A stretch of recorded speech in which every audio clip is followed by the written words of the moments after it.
Alright, what's up? It's Mr. Dean, and today we are continuing our series ranking all the tracks in all the Mario Kart games, this time making it all the way up to DS. Now there are 32 tracks for us to rank, so these are going to get a bit longer from here on out. I'll have links in the description to the other 4 videos I have made so far, and with that being said, let's just go ahead and get right into it. Okay, kicking off our list we got SNES Choco Island 2. I didn't like this track in the original Mario Kart, and I still despise it here. Now visually it is more tolerable here because it's on the DS with better hardware, but it still just does not look that good. Once again, the ramps are very annoying. I would say this track is lucky being on DS since it controls about 1,000 times better than Super Mario Kart, but it is still last place, so that didn't matter all too much. Probably the biggest jump down from my last list is GBA BC2. I used to like the GBA Bowser Castle tracks, and I just do not understand how. Wii is a different story, but here I still just do not understand going over the ramps in this game. I think it is in part because of the way the cart kind of bobbles around after you land over and over. That just kind of bothers me. I don't know, man. The layout of the track isn't necessarily bad per se, it just isn't one I'm ever excited about playing. Number 30, we got SNES Koopa Beach 2. This used to be my least favorite track, and it just slightly gets a promotion from last place. I think the Koopa Beach tracks from Super Mario Kart just kind of grew on me after playing that game, since Choco Island is so much more annoying that it made me become grateful for anything that wasn't Choco Island related. The water is still somewhat annoying to drive on in this game, as it isn't as comfortable feeling as the normal road, and the deep water puddles are still just as goofy as always, but aside from that, this isn't as bad as Choco Island. Number 29, N64 Moo Moo Farm. This track is just boring. I don't know what it was with Nintendo deciding to choose the most boring selection of retros for this game, but I digress. You do have to dodge some mounting moles for a bit of difficulty, which is definitely worth something. The only real other source of obstacle on this track is the bridge you drive under towards the end, which can be somewhat difficult. Also, this track is pretty bumpy, which occasionally does annoy me. Next up, we got SNES Mario Circuit 1, which just like in Super Mario Kart, it functions pretty well as a beginner track. It is just pretty boring. You got pipes to dodge, which serves pretty well as obstacles, and there is a good off-road shortcut area. This just isn't anything exceptional. Every track down here in the bottom 10 is not separated by much. I just never really get excited to play these. N64 Choco Mountain. Thematically, this is a really cool track, yet in practice, this is pretty underwhelming, just like on Mario Kart 64. I always find this track to be kind of annoyingly long on this game. It feels like it just kind of goes on and on. The only part of this track that is somewhat fun is the windy turn with the boulders rolling along and you have to dodge, but yeah, just not much going on here. Alright, number 26, we got GBA Luigi Circuit, which is the big, oh yeah, that track exists track of both this game and Super Circuit. Literally the only thing that stands out about this track is the fact that it's raining, which I don't know what the general consensus is about that feature, but I kind of dig it. You do got puddles to dodge, which is still my absolute nightmare, as it was whenever I was a kid. Once again with Super Circuit, the Luigi blimp is also somewhat cool. None of this ignores the fact that this is a very mid layout though. Number 25 is another mid f***ing Super Circuit track, GBA Peach Circuit. Once again, I always am just reminded that this track is a thing. What's funny is that in my Super Circuit ranking video, this track was also just slightly above Luigi Circuit, which is mainly just because I like the layout of this track just marginally more than the former. There are more spots that it feels like it is effective to use items, whether that is hugging a tree on a tight turn or a straightaway. I could be completely wrong, this is just me nitpicking the tiniest things in every track, trying to come up with a ranking. Number 24, we got GCN Baby Park, and Nintendo, what the f***? The original on Double Dash was 7 laps and now it's 5. And also now it's boring too. This is mainly because items felt way more bombastic and wild in Double Dash, and on DS items are just tiny sprites, which is fine, but then why add the track that is reliant on crazy item physics to DS? This track is just a shell of itself on this game because items just aren't the same here. Number 23, we got SNES Donut Plains 1, same story as the other Super Nintendo tracks, it's just super mid and forgettable. Donut Plains just happens to be, in my opinion, the most fun out of the selection of Super Nintendo tracks, but it still just doesn't really stack up super crazily with the other offerings of this game. I think the main reason this track is above the other Super Nintendo tracks is the abundance of off-road and the waviness feeling of the road, in a way feeling less straight and boring than Mario Circuit. N64 Frappe Snowland is kind of the first track in this game that I don't completely disregard. Yeah, it isn't amazing, but just like the original, I just kind of enjoy the vibe of this course. It has that lonely Arctic feel to it, which is pretty cool.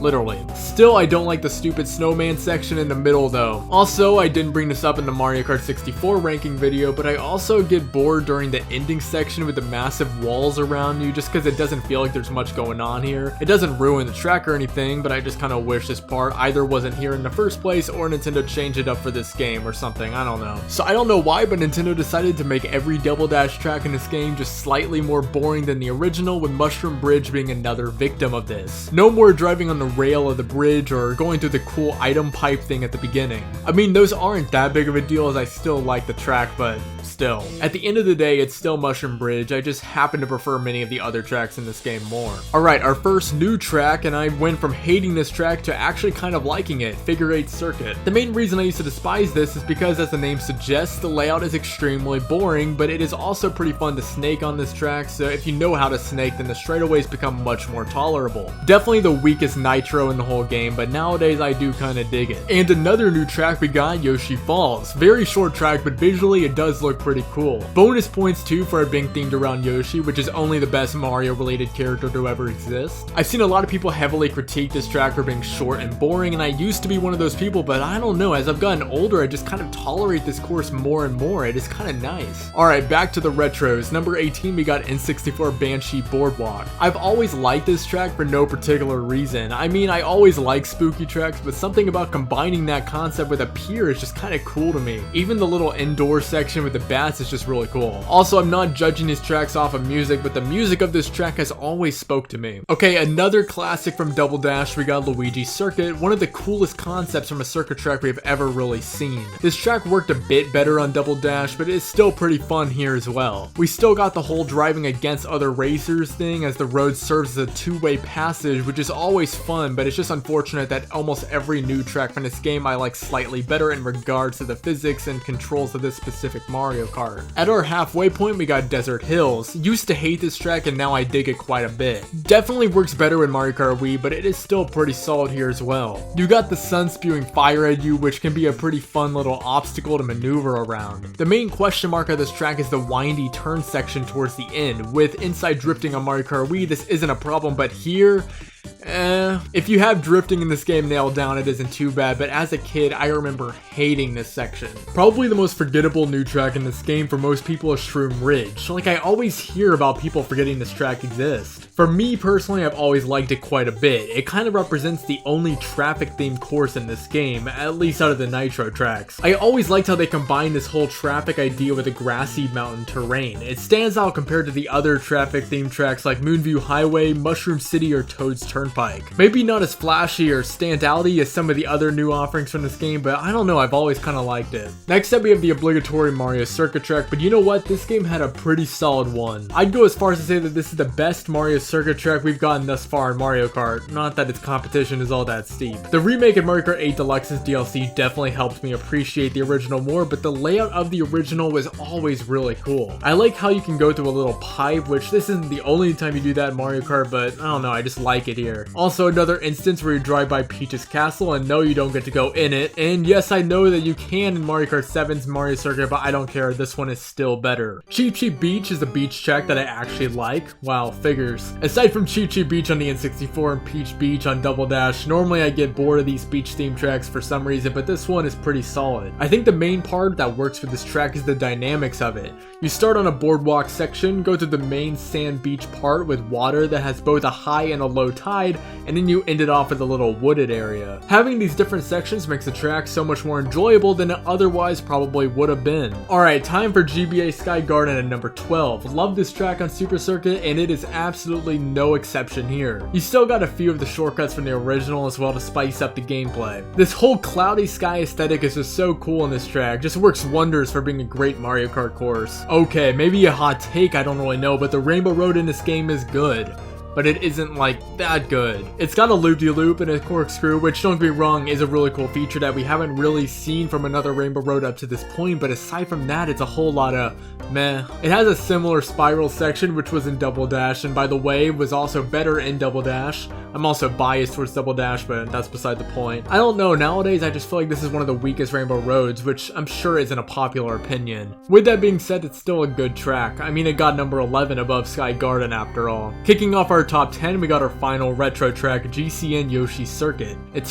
f***ing Yoshi Circuit, of course it's in the top 10. By the way, this is a weakened version of this track. They got rid of the cave shortcut from Double Dash because Nintendo just hates fun. With that being said, it's still Yoshi Circuit, which you can't go wrong with whatsoever. Number 9, DK Pass, another track that I feel like people forget about a lot. I mean, really it is kind of your generic drive up a snowy mountain track, but its layout is just so memorable to me. Once you get to the top, I love how you need to dodge rolling gigantic snowballs, and the snowmen towards the end are obstacles that exist. I suck at dodging them, but I won't let that detract from my enjoyment of the track. Number 8, we got Wario Stadium, what N64 Wario Stadium should have been. This has a case for being maybe the best stadium track in Mario Kart history, if Mario Coliseum didn't exist. Anyway, the main reason this track is fun to me is the constant use of ramps and constant turns that stops it from becoming stale. There is constantly stuff to dodge, like spinning fireballs or mud or whatever else happens to be going on this track. I feel like races are always just so much fun here. Peach Gardens is just so damn good as a track. As a kid, I hated this track, and don't worry, I hate me as a kid too for that. I know I was wrong. The layout is just so cool to go around. Using mushrooms to go through the plants feels so good too. Peach's Castle does look a little bizarre here. Maybe that's just me. I just don't remember Peach's Castle ever looking like this. With that being said, great track. At number 6, we got Airship Fortress. This used to be at the tippity top of my list, and it's still great, but I've just started to appreciate some of the other tracks more over time. This is definitely one of the more linear tracks in the game, which doesn't make it bad, but it makes it slightly more constricted as a result. I've always liked the super long turn towards the end of the track, almost reminding me of Wario Coliseum in a way. Wow, I brought up Wario Coliseum twice within 3 picks. Also, you dodge some fire pillars, moles, and bullet bills, which definitely does help with the linearity as there's always something going on. Okay, don't kill me.